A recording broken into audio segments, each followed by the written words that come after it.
Welcome to another edition of Thunderdome. This is 2.1. We've entered Unit 2 and we will continue on through Unit 2 until we are finished. Don't forget to like, subscribe, and comment down below. Okay, so this is pretty simple. It's our English heritage. So this unit is called Roots of Democracy. So where do we get it from? What kind of feelings did we have before we got it? And we lead and we go to the Constitution pretty much through this process. A lot of weird stuff happens for us to get there. Becoming disgruntled colonist is probably the #1 thing. So yeah, we'll go through it, our English heritage, and here we go. Maybe. All right. So, Enlightenment. Let's hide this.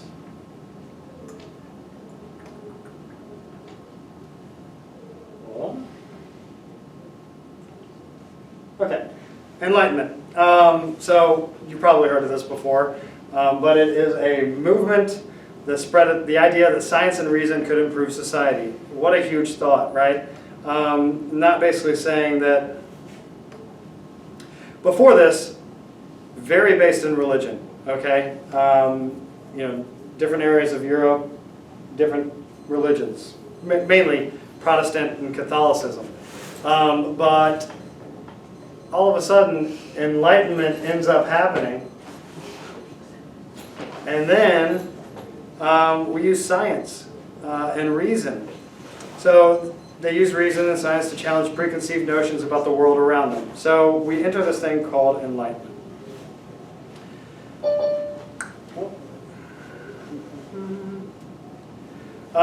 All right, so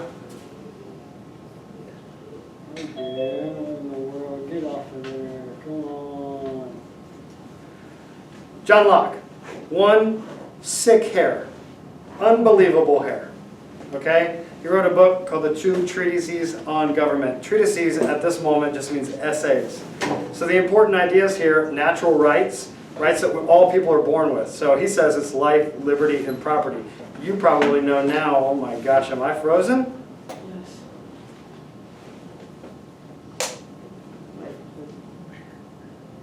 Bro, my stuff just restarted.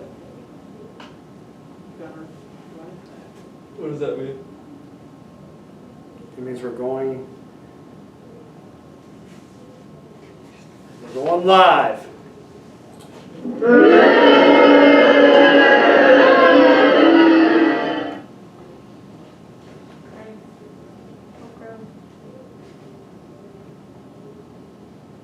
Hey everybody, guess what? I'm on my phone now. Nothing can stop me.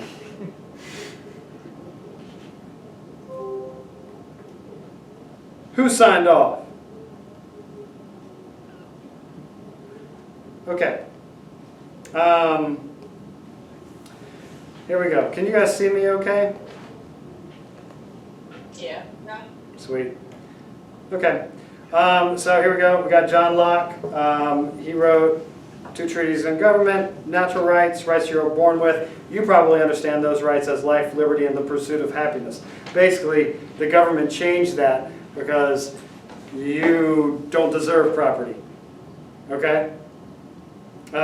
You deserve the pursuit of happiness, but not property. That's too much. What if the government wants to take it from you? So, the right to revolution. When government is no longer protecting the natural rights of its citizen, it is up to the people to form a new government that will. And guess what? We ended up doing that once. Then we have Rousseau. He wrote The Social Contract. We've talked about this a couple times, but the important ideas here, obviously, you're not really signing a contract. You basically are born into this. So an unwritten agreement between the people and their government. The people agree to follow the laws, and the government agrees to protect the people's natural rights. Pretty simple. Again, you're born an American citizen, you don't necessarily sign anything, but you do have this social contract. That's a nice head of hair, too. Yeah, these guys were on top of the game.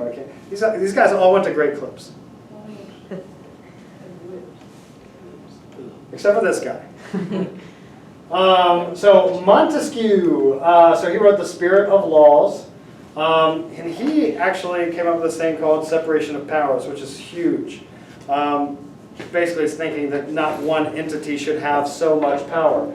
So he says the best way to protect natural rights is to divide the power of government: legislative, creating laws; executive branch, enforcing laws; and judicial branches, which would be interpreting laws. So there was a system of checks and balances. When you see that term, checks and balances, we are not talking about money. Young money, cash money! We're talking about checking to make sure that other branches aren't getting too powerful.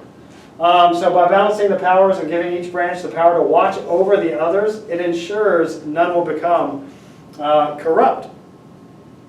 And this has happened several times. Pretty much, you know, I'll go through a giant list of checks and balances with you eventually. All right. Whoa, I had my background on. I didn't even know that. Let's go. I just saw myself for the first time. Let's go away. Hey. Y'all didn't even tell me. Okay. I might do it from my phone from now on. It's cooler. All right. Oh, Voltaire. Ooh, Candide. Definitely went to great clubs. got a nice nose too. Yeah, it does. Important ideas, free speech. Okay, I disapprove of what you say, but will defend to the death your right to say it. This is a difficult concept for us to understand, I think, in this day and age, you know. Free speech is so important, but there's a lot of entities out there that actually don't allow it. And those entities are probably, at this moment, private companies. So, I don't know. You'll probably see in your lifetime this huge fight for free speech. There's been so many court cases that pretty much say, you know, is this free speech or is it not? Is it protected under the Constitution? Like burning the flag. Is that free speech? No. It is. It's stupid. Right. You might get punched in the face for burning the flag. Dude, I saw someone do that. But is it protected under the Constitution? It sure is. So we'll talk about that as we move forward too. The Magna Carta, which is an amazing Jay-Z album. Okay? It actually means Great Charter. So it protected nobles' privileges and authority, so it protected the high-level people, right, the elites, and allowed certain rights to all landholders. So if you didn't own land, you didn't have these rights. But there was one important thing that the Magna Carta did, and it limited the power of the monarch, meaning that it didn't have absolute power anymore. That's what the Great Charter did. That's what the Magna Carta did. It limited the power of the king. And that's called rule of law. No one is above the law, not even king or queens. When I think of rule of law, I imagine a president getting pulled over because he or she is speeding. And instead of saying, I'm the president, you can let me off, they would get a ticket. Well, can't they like get the ticket off of themselves pretty easily? They could pardon themselves if it was a federal crime, meaning if it happened in Washington, D.C. Parliament, English legislature. So this is, again, we're kind of building off of what England has been doing. That's kind of where we get our basis of government, right? So English legislature is called Parliament. It's the lawmaking body. It gave us the idea of a representative government here in the United States. Then we have the Glorious Revolution. So it was a peaceful transfer of power from one ruling family to the next. Parliament has more power than a monarch. The Glorious Revolution, think about this right now. We're kind of in this moment tomorrow, right? Tomorrow we have a new president be sworn in. And we're hoping, right, for a peaceful transfer of power. We'll see what happens. So we get that from the Glorious Revolution.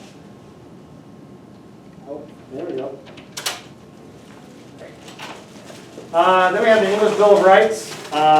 So they actually had a Bill of Rights before we did.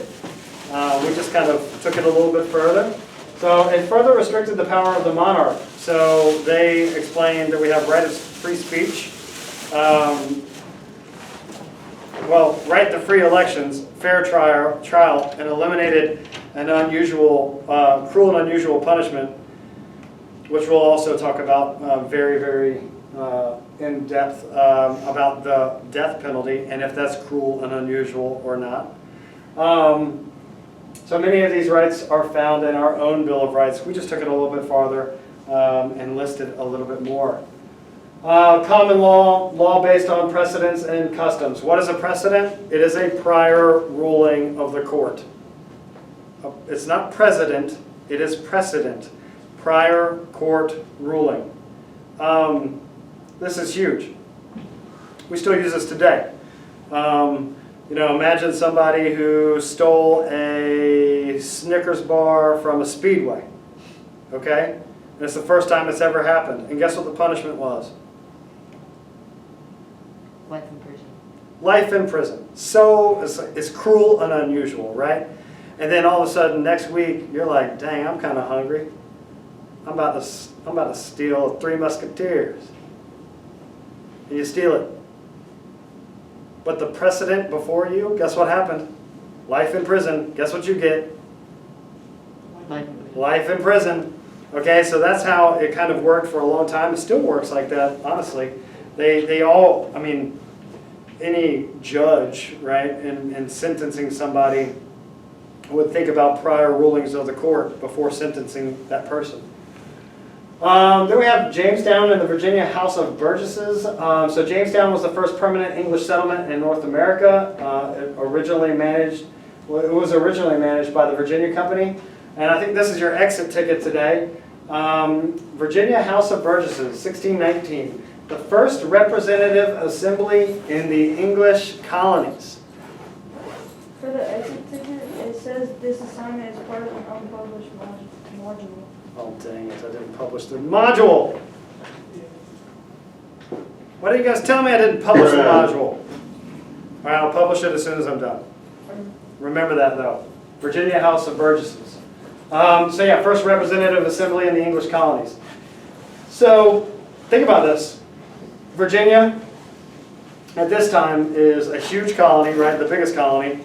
And it is run by, apparently, on paper, it is run by King George, or the monarch of England. But that's not quite true. They're actually ruling themselves. And we can see that with the Virginia House of Burgesses. Okay? So they're on this way, in this track of, okay, we're going to rule ourselves. Plymouth Colony, Mayflower Compact. So Plymouth, settled by pilgrims, you know that story. Get into Thanksgiving and all that kind of stuff. They wrote this thing called the Mayflower Compact in 1620. 41 men drew up a written plan for government, and it's the first direct democracy, meaning that every person, and when I say person, I mean white male at this point, every person had a say in what was going on. They held town meetings, and those actually still exist today in the northern states. Town meetings are huge. So they set up a tradition of town meetings where people's voices are heard directly. We have the Fundamental Orders of Connecticut. So this is formed by the Pilgrims who had left Massachusetts. They developed the Fundamental Orders of Connecticut. It was the first written constitution in the colonies. And they had an elected assembly of representatives. They had popular elections.